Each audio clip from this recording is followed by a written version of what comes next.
एस्ट्रोटेक lab में आपका स्वागत है।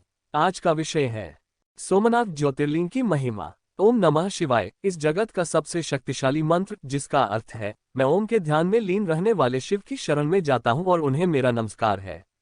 भगवान शिव, जिन्हें भोलेनाथ के नाम से भी पूजा जाता है, वे अपने भक्तों को दर्शन देने के लिए जगत में द्वादश ज्योतिर्लिंग के रूप में साक्षात विराजमान हैं। द्वादश ज्योतिर्लिंगों में सबसे पहला सोमनाथ ज्योतिर्लिंग से गुजरात के सौराष्ट्र में स्थित है। ये ज्योतिर्लिंग भारत के सबसे प्राचीन मंदिरों में से एक है, जिसका उल्लेख ऋग्वेद में भी मिलता है, जिसके अनुसार यह वही स्थान है जहां भगवान शिव प्रथम बार ज्योतिर्लिंग के रूप में विराजित हुए थे। इसके अलावा इस स्थान का उल्लेख स्कंद पुराणम, श्रीमद् भागवत गीता, शिव पुराण आदि प्राचीन ग्रंथों में भी है।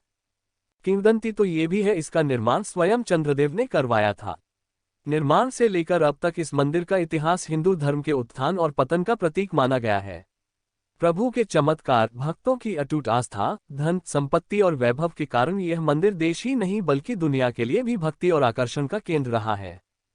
भारत पर होने वाले विदेशी आक्रमणों के दौरान महमूद गजनवी से लेकर अलाउद्दीन खिलजी तक ने इस मंदिर को 17 बार ध्वस्त किया है, लेकिन जितनी बार यह मंदिर ध्वस्त हुआ है, उतनी ही बार पहले से ज्यादा वैभव और विराट रूप लेकर सबके सामने आया। क्या आपके मन में भी यह जानने की लालसा है? तो आइए जानते हैं इस मंदिर और प्रभु के ज्योतिर्लिंग की अद्भुत कथा के बारे में। पौराणिक मान्यताओं के अनुसार यह कथा चंद्रदेव से शुरू होती है, जिनका विवाह प्रजापति दक्ष की 27 कन्याओं के साथ हुआ था, परंतु चंद्रदेव सबसे अधिक प्रिय रोहिणी को ही मानते थे। इस कारण शेष पत्नियों ने चंद्रदेव से कुपित होकर यह बात अपने पिता दक्ष प्रजापति को सुनाई। दक्ष ने चंद्रदेव को बहुत समझाया, लेकिन उन पर तो मानो रोहिणी का मोहपाश बंधा हुआ था। चंद्रदेव ने दक्ष की बात को अनसुना कर दिया, जिससे क्रोध में आकर उन्होंने चंद्रदेव को क्षयग्रस्त होने का श्राप दे दिया। श्राप का असर न सिर्फ चंद्रदेव पर पड़ा, बल्कि पूरी सृष्टि में भी इसका दुष्परिणाम देखने को मिला। पृथ्वी पर शीतल वर्षा का सारा कार्य रुक गया।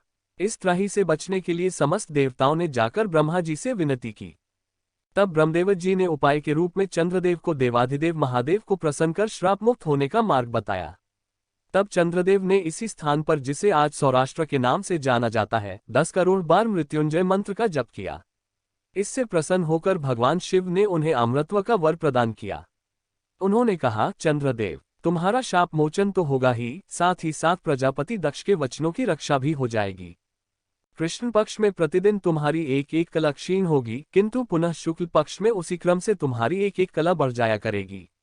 इस प्रकार प्रत्येक पूर्णिमा को तुम्हें पूर्ण चंद्रत्व प्राप्त होता रहेगा।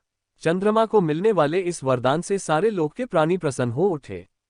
भगवान शिव का कृपा रूपी प्रसाद प्राप्त कर चंद्रदेव बहुत प्रसन्न हुए। उन्होंने भक्ति भावपूर्वक शिव शंभू की स्तुति की। ऐसी स्थिति में निराकार शिव उनकी दृढ़ भक्ति को देखकर साकार लिंग रूप में प्रकट हुए और संसार में सोमनाथ ज्योतिर्लिंग के नाम से प्रसिद्ध हुए। इस स्थान पर भगवान शिव ने चंद्रदेव को अमृतत्व प्रदान किया था। तब से ही यह मान्यता चली आ रही है कि जो भी इस स्थान के दर्शन कर लेता है, उसे अमृतत्व यानी मोक्ष या फिर शिव की प्राप्ति हो जाती है। इस ज्योतिर्लिंग के दर्शन से भक्तों के जन्म जन्मांतर के सारे पाप नष्ट हो जाते हैं। हम भी प्रभु की आराधना करके अपने जन्म जन्म के पापों को नष्ट कर मोक्ष रूपी शिव को प्राप्त करें। इसी मंगल भावना के साथ सभी बोले ओम नमः शिवाय। अस्वीकरण: इस आलेख में प्रदान की गई जानकारी सामग्री गणना की प्रामाणिकता या विश्वसनीयता की गारंटी नहीं है।